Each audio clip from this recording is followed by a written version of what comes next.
आज बात करते हैं प्रेजेंट टेंस की। टेंस तीन प्रकार का होता है, प्रेजेंट, पास्ट, फ्यूचर। अब इनके चार चार पार्ट होते हैं, indefinite, continuous, perfect, perfect continuous. आज हम बात करेंगे प्रेजेंट इंडेफिनिट टेंस की। जिस हिंदी वाक्य के अंत में ता है, ती है, ते हैं आदि शब्द आते हैं वे वाक्य प्रेजेंट इंडेफिनिट टेंस के होते हैं।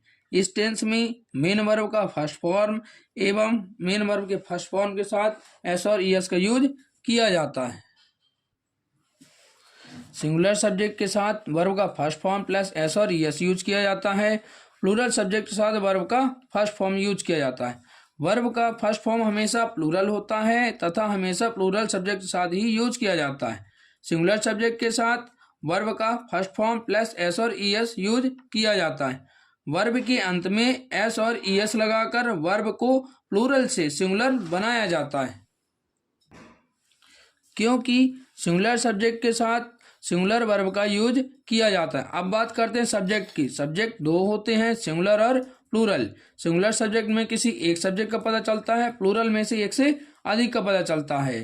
सिंगुलर की बात करते हैं, ही, सी, इट, नेम और सिंगुलर नाउन। सिंगुलर सब्जेक्ट के साथ वर्ब का फर्स्ट फॉर्म प्लस एस और ईएस का यूज किया जाता है। प्लूरल सब्जेक्ट की बात करते हैं, I, we, you, they, plural noun. इसके साथ हमेशा वर्ब का फर्स्ट फॉर्म यूज किया जाता है। ये रूल केवल प्रेजेंट इंडेफिनिट टेंस में ही लागू होता है। अब बात करते हैं स्ट्रक्चर की।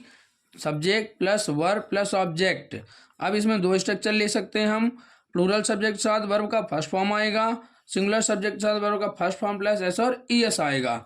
जिस वर्ब के अंत में एस आए, double s, s h, c h, o, x, z, उसमें ईएस लगाकर वर्ब को सिंगुलर बनाते हैं। बाकी के साथ केवल एस लगाते हैं, क्योंकि वर्ब का फर्स्ट फॉर्म हमेशा प्लूरल होता है और हमेशा प्लूरल सब्जेक्ट के साथ ही यूज किया जाता है।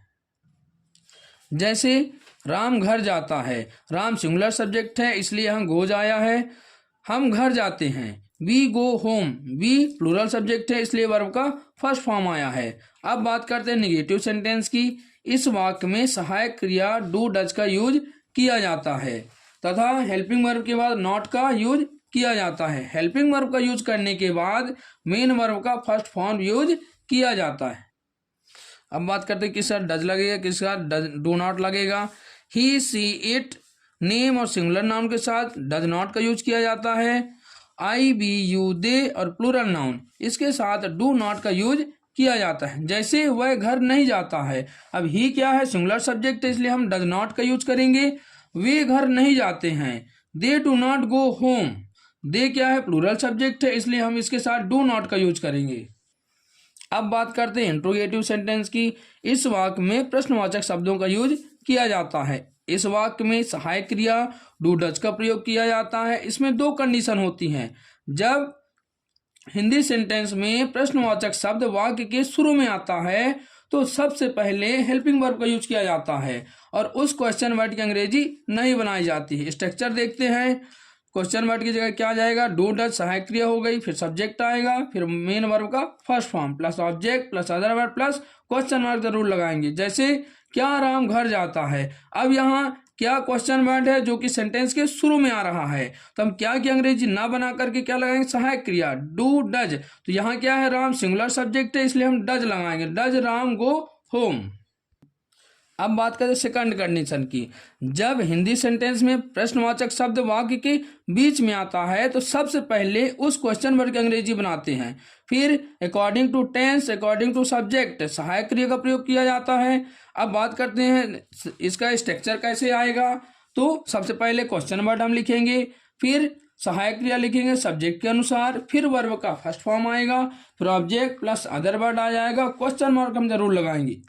अब बात करते हैं एग्जाम्पल की। राम घर क्यों जाता है, अब यहाँ क्यों जो है तो क्वेश्चन वर्ड है, प्रश्नवाचक शब्द है। अब ये सेंटेंस के शुरू में बीच में आ रहा है, तो why does Ram go home, तो पहले आ गया क्वेश्चन वर्ड, फिर आ गया सहायक क्रिया, फिर आया सब्जेक्ट, फिर ये आया मेन वर्ब का फर्स्ट फॉर्म, फिर आ गया अदर वर्ड, फिर आ गया क्वेश्चन मार्क। अब बात करते हैं प्लूरल की।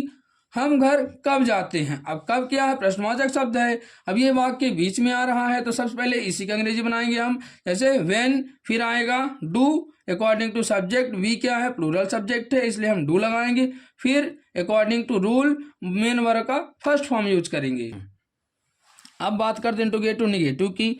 इस सेंटेंस में क्वेश्चन वर्ड के साथ साथ नेगेटिव वर्ड का भी यूज किया जाता है। जैसे बात करते हैं कि क्या राम घर नहीं जाता है, तो इसका स्ट्रक्चर है does, do does plus subject plus not plus verb का फर्स्ट फॉर्म आ जाएगा, plus object plus other word plus question mark. जैसे क्या राम घर नहीं जाता है, तो यहाँ क्वेश्चन वर्ड भी है और नॉट भी, निगेटिव वर्ड भी है।